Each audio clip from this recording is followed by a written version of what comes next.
তো এ বিষয়ে কি বলবো, যেহেতু তিনি যে কথাগুলো বলেছেন খুবই নিন্দনীয়, এটা আমি নিন্দা জানাই, ধিক্কার জানাই। বিশেষ করে তিনি যে বলেছেন রামায়ণ, মহাভারত, বাইবেল, কোরআন শেষ হয়ে যাবে, আমার উন্নয়নের ধারা শেষ হবে না। তো মাশাআল্লাহ উন্নয়ন হচ্ছে, ঠিক আছে, আমরা দেখছি।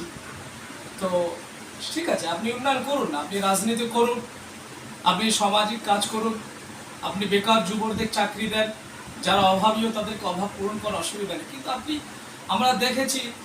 আমরা দেখে আসছি বিভিন্ন প্রিন্ট মিডিয়ায়, ইলেকট্রনিক মিডিয়ায়, আমরা সোশ্যাল মিডিয়ায়, যে বিজেপি রাজনীতি করছে ধর্মে নিয়ে। আপনাকে তো আমরা দেখিনি রাজনীতি করতে ধর্মকে নিয়ে। আপনি একটা নতুন করে আবার সংযোজন করলেন, আপনাদের পশ্চিমবাংলায় রাজনীতির ভিতরে আপনি একটা সংযোজন করলেন যে আপনি ধর্ম নিয়ে একটা রাজনীতি করছেন।